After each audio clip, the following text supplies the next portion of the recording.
जनित्वाहं वंशे महति जगति ख्यातयशसां शुचीनां युक्तानां குணபுருஷதத்துவஸ்திதிவிதாம். அளவந்தார் ஸ்தோத்திர ரத்னம் என்னும் உத்தம ஸ்தோத்திரத்தை அருளி செய்கின்றார். நான் எந்த குலத்தில் பிறந்தேன் தெரியுமா? ஒவ்வொருத்தருக்கும் அவர்கள் பிறந்திருக்கக்கூடிய குலத்தின் மீது ஒரு கர்வம் உண்டு. ஜனித்வாஹம் வம்சே மஹதி ஜகதி க்யாதயசசாம்.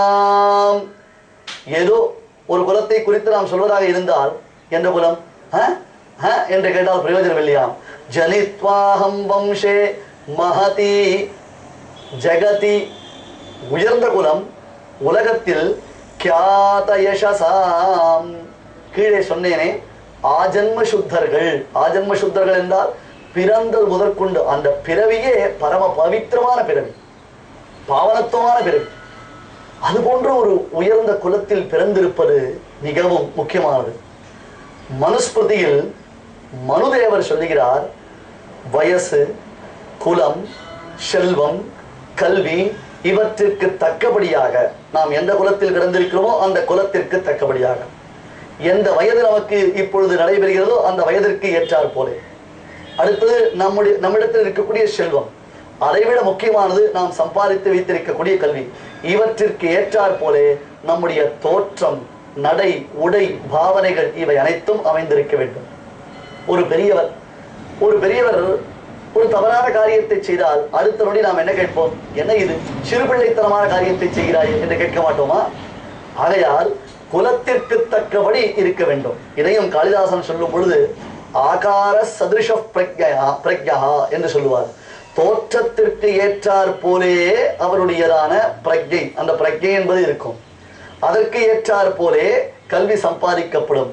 கல்விக்கு ஏற்றார் போலே முயற்சிகள் இருக்கும். அந்த முயற்சிக்கு தக்கவாறு அதனுடைய பலன் ஏற்படும் என்பதாக வர்ணிக்கிறார். ஆகையால் உத்தமமான குலம், புராணங்களிலேயே இந்த குலத்திற்கு சிரேஷ்ட குலம் என்பதாகத்தான் பெயர் உண்டாகி இருக்கிறது. அது மருவி தமிழில் சொட்டை குலம் என்று வந்துவிட்டது. ஷடமரிஷன கோத்திரம். இந்த கோத்திரத்திற்கு என்ன பெயர்? ஷடமரிஷன கோத்திரம் என்று பெயர். ஆம், எந்த விதமான தீய வாயுக்களும் வந்து இங்கே அண்டவே அண்டாது. அதில் நாதமணிகள் வம்சத்தில் அவருடைய தாத்தா ஈஸ்வர பட்டர் அல்லது ஈஸ்வரர் என்று பெயர் கொண்டவராக, ஈஸ்வர முனிகள் என்று பெயர் கொண்டவராக இந்த க்ஷேத்திர விசேஷத்தில் வசித்து வந்தார்.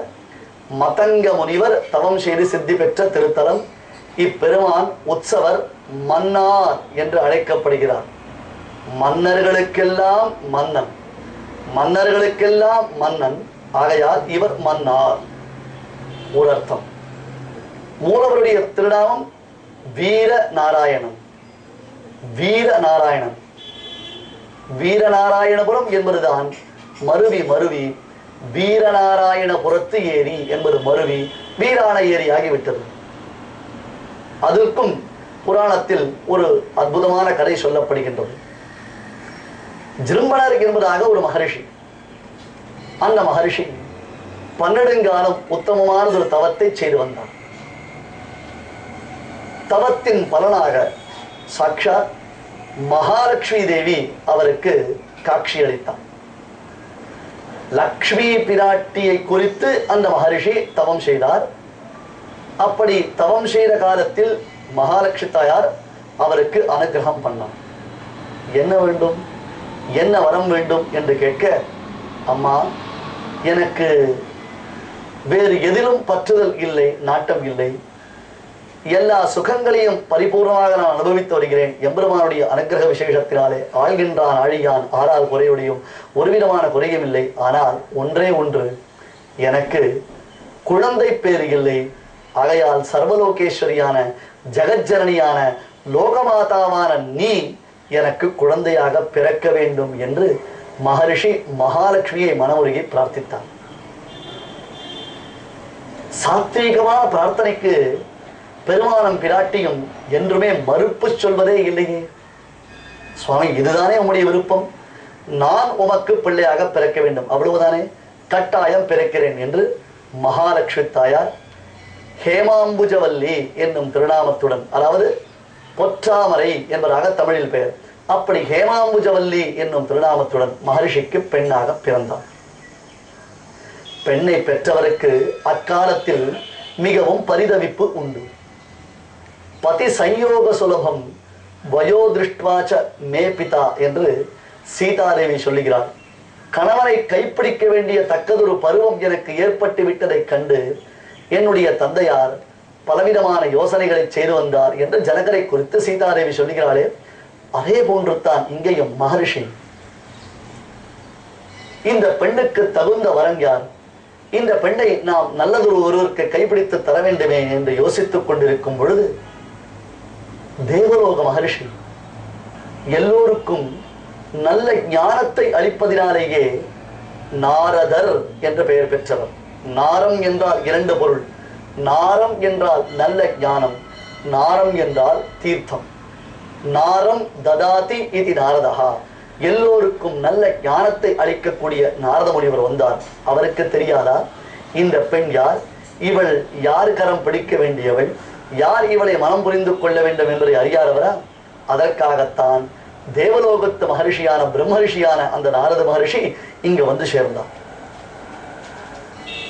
இவரை பார்த்து, ஏனப்பா உனக்கு சிந்தனை, ரூபத்திலும் சீலத்திலும் குணத்திலும் எல்லா விதத்திலும் மிகச்சிறந்து விளங்கக்கூடிய உன் பெண்ணுக்கா பிள்ளை கிடைக்க மாட்டான், நீ ஒரு சுயம்பரத்தை ஏற்பாடு செய்வாயாக என்று சொல்ல மகரிஷி சுயம்பரத்தை ஏற்பாடு செய்தார். அநேக அரசர்கள் இங்கே குழுமி இருக்கிறார்கள். மாபெரும் சபா மண்டபத்தில் இப்பெண்ணரசியின் கைப்பிடிக்க வேண்டும் என்னும் பேராவலில் அத்தனை மகரிஷிகள் அத்தனை ராஜாக்களும் வந்து சேர்ந்திருக்கிறார்கள். சுயம்பரம் நடைபெற்றுக் கொண்டிருக்கக்கூடிய சமயம் திடீரென்று அந்த சபா மண்டபத்திற்குள்ளே ஒரு திவ்ய புருஷன் நுழைந்தார். வாயு வேகம் மனோவேகத்தையும் மிஞ்சக்கூடிய ஒரு வெண்புறவியின் மீது ஆரோகணித்திருந்தான். கம்பீரமான தோற்றம், கண்டவர் மயங்கக்கூடிய தோற்றம். ஏன் பெண்கள் மட்டுமில்லை, புருஷர்கள் இந்த பிள்ளையை பார்த்தால் கூட, அடடா நாம் பெண்ணாக பிறக்கவில்லையே, இவன் கைப்பிடித்திருக்கலாமே, நாம் ஆணாக பிறந்து விட்டோமே, பெண்ணாக பிறந்திருந்தால் இவர் கைப்பிடித்திருக்கலாமே என்று அவர்களும் இயங்கும் அளவிற்கு சுந்தர வடிவத்துடன் அந்த திவ்ய புருஷன் புறவி மீது குதிரை மீது ஆரோகணித்து வெகு கம்பீரமாக அந்த சுயம்பர மண்டபத்திற்குள்ளே வந்தான். ஆண்களே இப்புருஷனை பார்த்து தங்களை பெண்களாக நினைத்துக் கொள்கிறார்கள் என்றால் இந்த பெண்ணரசி வாளாயிருப்பாளா? உடனே அந்த சுந்தர புருஷனை பார்த்தாள். தனக்கு எல்லா விதத்திலும் ஏற்ற மணவாளன் இவன்தான் என்பதை நிச்சயித்தவனாக அழகிய மணவாளனாம் அந்த திவ்ய புருஷன் கழுத்தில் மாலையிட்டு அவனை கைப்பிடித்தாள். புறவியின் மீது திவ்யாவயவ சௌந்தரியத்தை உடைய ஹேமாம்புஜவல்லியை ஆரோபணித்துக் கொண்டு அந்த புருஷன் கிளம்பும் பொழுது ஏனைய அரசர்கள், தோற்று போனவர்கள், சுயம்பரத்தில் தங்கள் கழுத்தில் மாலை விழும், தாங்கள் இப்பெண்ணரசியை கைப்பிடிக்கப் போகிறோம் என்று கனவு கொண்டு வந்தவர்கள் அனைவரும் ஒரு நொடியில் எல்லாம் தலைகீழாக மாறிவிட்டது. யாரோ ஒரு புருஷன் வந்தான், புறவியின் மீது ஆரோகணித்து வந்தான். அவன் அழகா அல்லது அவனுடைய அந்த புறவியாகிற குதிரை அழகா என்று நாம் நினைக்கும் அளவிற்கு இருவரும் கம்பீரமாக வந்தார்கள். அப்பெண்ணரசி இவன் கழுத்தில் மாலையிட்டாள். உடனே கிளம்புகிறார்களே, எப்படி இது நடக்கும்? இந்த கல்யாணத்தை நாம் ஒப்புக்கொள்ளக் கூடாது. நம்மில் யாராவது ஒருவர் கழுத்தில் அவள் மாலையிட்டால் ஒப்புக்கொள்ளலாம், இதை நாம் ஏற்றுக்கொள்ளக் கூடாது என்று எல்லோரும் எதிர்த்து வந்தார்கள். அந்த புருஷனுக்கு என்ன கவலை? அதுவும் பொதுவிலேயே நன்கு யுத்தம் செய்வதற்கு இவனுக்கு சக்தி சாமர்த்தியம் உண்டு. அது தவிர தற்பொழுது தன் மனைவியின் முன்னிலையில் வீரத்தை காண்பிக்கக்கூடிய நல்லதொரு வாய்ப்பு கிடைத்தால் எந்த ஒரு ஆண்மகன் தான் அதை இழப்பதற்கு விரும்புவான்? ஆகையால் புரவி மீது ஆரோகணித்தபடியே எதிர்த்து வந்த அரசர்கள் அனைவரையும் யுத்தம் செய்து இந்த திவ்ய புருஷன் வீழ்த்தினான். இவன் ஒரு பக்கம் உக்கிரமான யுத்தம் செய்ய அந்த குதிரை பெரும் மூச்சு காற்றினாலேயே அனைத்து அரசர்களையும் கீழே வீழ்த்தியது. ஒரு குதிரையின் மூச்சு காற்றை கூட எதிர்த்து நிற்கும் வலிமையற்றவர்களாக அவர்கள் திகழ்ந்தார்கள் என்றால் அவர்கள் கழுத்திலா இவள் மாலை விழும். அனாயாசமாக அவளை அழைத்துக் கொண்டு இவன் குதிரையின் மீது ஆரோகணித்து செல்ல எல்லாரும் பார்த்தார்கள். ஆஹா, இவன் வீரன், இவன் வீராதி வீரன், இவன் வீராதி வீரன் என்று வீரா வீரா வீரா என்று உத்கோஷிக்க இவர்கள் எல்லோரும் கோஷித்துக் கொண்டு அவனை பார்த்து கொண்டே இருக்கும் பொழுது அந்த புரவி மறைந்தது. அங்கே கருடன் தோன்றினான். அந்த புருஷன் மறைந்தான். சங்க சக்கர கதாதாரியாக எம்பெருமான் தோன்றினான். அந்த பெண்ணரசி மறைந்தாள். சாட்சாத் மகாலட்சுமி தாயார் தோன்றினாள். கருடன், பெருமான், பிராட்டி என்பதை சேவித்த அனைவரும் ஆச்சரியப்பட்டார்கள். இவன் வீரன் மட்டுமில்லை, இவன் நாராயணன், இவன் வீரன் மட்டுமில்லை, இவன் நாராயணன் என்று கொண்டாட அப்பெருமான் வீர நாராயணன் என்று பெயர் பெற்றான். இந்த பெயரை சூட்டியவர் இவர்கள் மட்டுமில்லை. ராமாயணத்தில் ராவணன் ராமனை எதிர்த்து யுத்தம் செய்தான். ராவண யுத்தம் நடைபெற்றுக் கொண்டிருக்கக்கூடிய சமயம் ராமனுடைய வலிமையான பானங்களினாலே தாக்குண்டு நிலை குலைந்து போனான் ராவணேஸ்வரன். அப்பொழுது ராவணேஸ்வரன் சொல்லக்கூடிய வார்த்தை என்ன தெரியுமா?